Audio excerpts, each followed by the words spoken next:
ಚೆಂದಾಗಿ ಹೆಸರುಬೇಳೆ ಮತ್ತು ಅಕ್ಕಿನ ಒಂದು ಸ್ವಲ್ಪ ಫ್ರೈ ಮಾಡ್ಕೊಳೋಣ ತುಪ್ಪದಾಗ. ಆಮೇಲೆ ನೋಡಿರಿ ಎಷ್ಟು ನೀರು ಅದಕ್ಕೆ ಪೊಂಗಲ್ ಕನ್ಸಿಸ್ಟೆನ್ಸಿ ಬೇಕಂದ್ರೆ 1:3 ಹಾಕ್ಬೋದು. ಅಷ್ಟು ಹಾಕಿ ಚಲೋ ಹೊತ್ನಾಗೆ ಕೈ ಆಡಿಸಿ ಆಮೇಲೆ ಒಂದು 4 ವಿಸಿಲ್ ತೊಗೋಬೇಕು ನೋಡಿರಿ. ನೀಟಾಗಿ ಬೆಂದ್ರೆ ಭಾಳ ರುಚಿಯಾಗುತ್ತೆ ಪೊಂಗಲ್.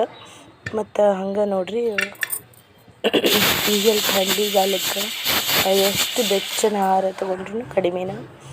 ನೋಡಿರಿ ಈಗ ಒಂದು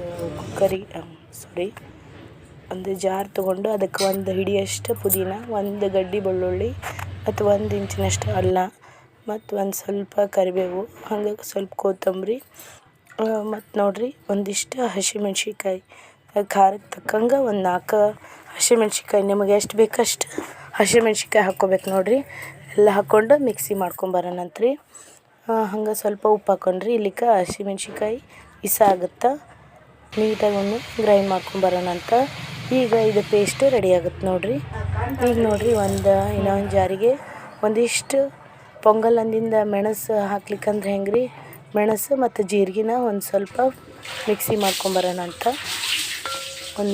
ಒಂದು 10 ಕಾಳಷ್ಟು ಮೆಣಸು ಮತ್ತು ಒಂದು ಸ್ವಲ್ಪ ಜೀರಿಗೆನ ಹಿಂಗೆ ಫೈನ್ ಪೇಸ್ಟ್ ಇರ್ಲಿಕ್ಕೆ ಹಂಗೆ ತರಿಯಾಗಿ ಮಿಕ್ಸಿ ಮಾಡ್ಕೊಂಬರೋಣ. ಈಗ 4 ವಿಸಿಲ್ ಆಯ್ತು ನೋಡಿರಿ. ನೋಡೋಣಂತ್ರಿ ಹೆಂಗಾಗೈತಿ ಅಂತ. ಭಾಳ ಚಲೋದ್ನಾಗಿ ಆಗಿತ್ತು.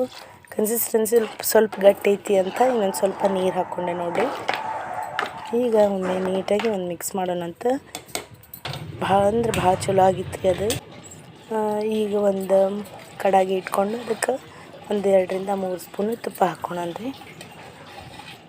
ಪೊಂಗಲ್ ಅಂದ್ರೆ ತುಪ್ಪನ ಮೇನಲ್ರಿ, ಹಿಂಗಾಗಿ ತುಪ್ಪನ ಹಾಕ್ಕೊಡ್ರಿ ಅಂದ್ರೆ ರುಚಿಯಾಗುತ್ತೆ. ಅದಕ್ಕೊಂದು ಸ್ವಲ್ಪ ಜೀರಿಗೆ ಹಾಕ್ಕೊಳ್ಳೋಣ. ಹಂಗೆ ಒಂದು ಸ್ವಲ್ಪ ಕಾಳು ಮೆಣಸು ರೀ, ಒಂದು ಭಾಳ ಬ್ಯಾಡ್ರಿ, ಒಂದು 10 ಕಾಳು ಮತ್ತು ಮಿಕ್ಸರ್ಗೆ ಹಸಿಮೆಣ್ಸಿಕಾಯಿ ಮತ್ತು ಇದನ್ನು ಕಾಳು ಮೆಣಸನ್ನು ಮಿಕ್ಸಿ ಮಾಡಿ ಇಟ್ಕೊಂಡೀವಿ. ಖಾರ ಭಾಳ ಆಗುತ್ತೆ.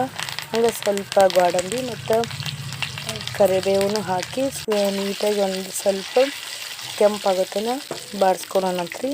ಆಮೇಲೆ ಈಗೇನು ಪೇಸ್ಟ್ ಮಾಡಿ ಇಟ್ಕೊಂಡಿವಲ್ಲ ಕಾಳು ಮೆಣಸಿನ ಪುಡಿ ಮತ್ತು ಜೀರಿಗೆ ಪುಡಿ ಅದನ್ನು ಹಾಕ್ಕೊಂಡು ನೀಟಾಗಿ ಒಂದು ಸ್ವಲ್ಪ ಮಿಕ್ಸ್ ಮಾಡಿ, ನೆಕ್ಸ್ಟ್ ಈಗ ಪುದೀನದ ಏನು ರುಬ್ಬಿಟ್ಕೊಂಡಿವಲ್ಲ ಮಸಾಲೆ ಅದನ್ನು ಹಾಕ್ಕೊಂಬಿಡೋಣ್ರಿ. ಇದಕ್ಕೆ ಒಗ್ಗರಣೆಗೆ ಹಾಕ್ಕೊಂಡು ನೀಟಾಗಿ ಒಮ್ಮೆ ಕುಚ್ಕೊಂಡ್ಬಿಡೋಣ ನೋಡಿರಿ. ಈ ಥರ ಕುದಿ ಬಂದಾದ್ಮ್ಯಾಗ ಎಲ್ಲ ಹಸಿ ವಾಸನೆ ಹೋಗುತ್ತನ ಬೆನೆಸ್ಕೊಂಡು ಈಗೇನು ನಾವು ಪುದೀನ ಅನ್ನ ರೆಡಿ ಮಾಡಿ ಇಟ್ಕೊಂಡಿವಲ್ಲ ರೀ, ಅನ್ನ ಮತ್ತು ಹೆಸರುಬೇಳೆ ಹಾಕಿ ಅದಕ್ಕೆ ಮಿಕ್ಸ್ ಮಾಡ್ಕೊಂಡು